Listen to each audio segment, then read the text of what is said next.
افغان حکومت TTP کے خلاف مؤثر کارروائی کرے تو پاکستان تعاون کے لیے تیار ہے۔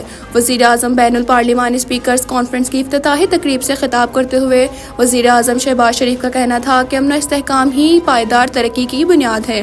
ہم سمجھتے ہیں کہ ترقی اسی معاشرے میں ممکن ہے جہاں امن اور سلامتی ہو۔ ان کا کہنا تھا کہ پاکستان نے بھی کئی بار امن دشمن کارروائیوں کا سامنا کیا۔ ہم نے ہمیشہ استحکام اور دفاع وطن میں عزم کا مظاہرہ کیا۔ ہماری مسلح افواج نے بہترین پیشہ ورانہ کارکردگی سے دشمن کے عزائم ناکام بنائے۔ وزیر اعظم شہباز شریف نے کہا کہ اس سال مئی میں مشرقی سرحد پر بلا اشتعال جارحیت کی گئی، جبکہ گزشتہ ماہ افغان سرزمین سے پاکستانی چوکیوں پر حملے ہوئے، جن کا پاکستان نے ٹھوس اور فیصلہ کن جواب دیا۔ دنیا بھر میں جاری تنازعات نے امن کی اہمیت کو اجاگر کیا ہے۔ انہوں نے کہا کہ افغانستان کو سمجھنا ہوگا کہ کالعدم TTP کی حمایت سے امن حاصل نہیں ہوگا۔ افغان حکومت TTP اور دیگر گروہوں کے خلاف مؤثر کارروائی کرے تو پاکستان تعاون کے لیے تیار ہے۔ خیال رہے کہ اسلام آباد میں جاری 2 روزہ بین الپارلیمانی کانفرنس میں آذربائیجان، ازبکستان، کینیا، فلسطین، مراکش، روانڈا، لائبیریا، بارباڈوس اور نیپال کے وفود کانفرنس میں شریک ہیں۔ کانفرنس کا مقصد عالمی امن، ترقی اور بین الاقوامی پارلیمانی روابط کے فروغ کو مضبوط بنانا ہے۔ سپریم کورٹ نے اکثر طاقتور کا ساتھ دیا، عوام کا نہیں۔ جسٹس اظہر من اللہ کا چیف جسٹس کو خط۔ جسٹس اظہر من اللہ نے چیف جسٹس پاکستان کو 27ویں آئینی ترمیم سے متعلق 8 نومبر کو لکھے گئے خط میں کہا کہ سپریم کورٹ اکثر طاقتور کے ساتھ کھڑی رہی، عوام کے ساتھ نہیں۔ ذوالفقار علی بھٹو نے عدالتی پھانسی عدلیہ کا ناقابل معافی جرم تھا۔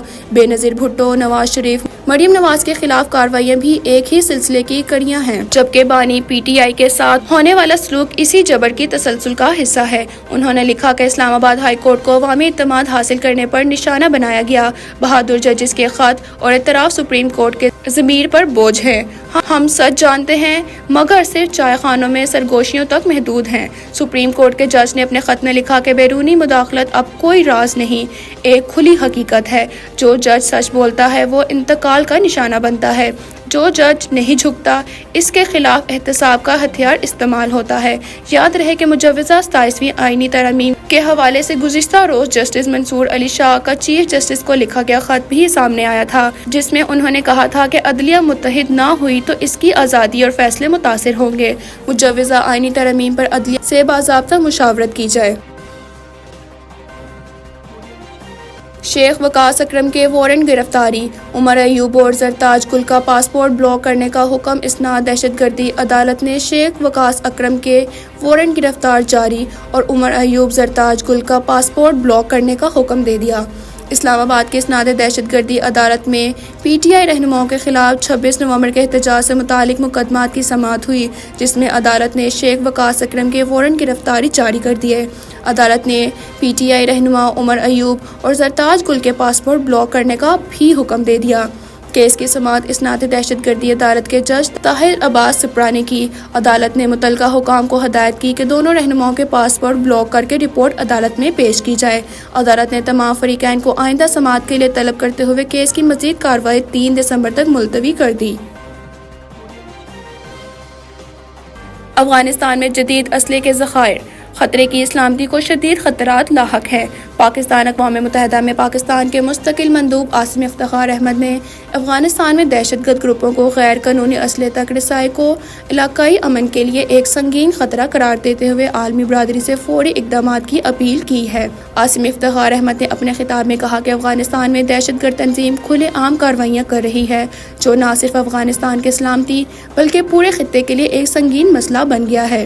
انہوں نے کہا کہ ان گروہوں کو عالمی سطح پر مالی اور عملی مدد حاصل ہے، جو ان کے تخریبی سرگرمیوں کو بڑھاوا دیتی ہے۔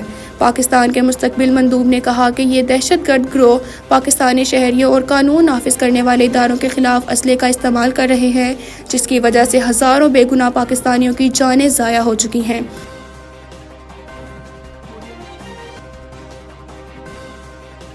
موسمیاتی تبدیلی کا سنگین خطرہ درپیش، نمٹنے کے لیے عالمی تعاون ناگزیر ہے۔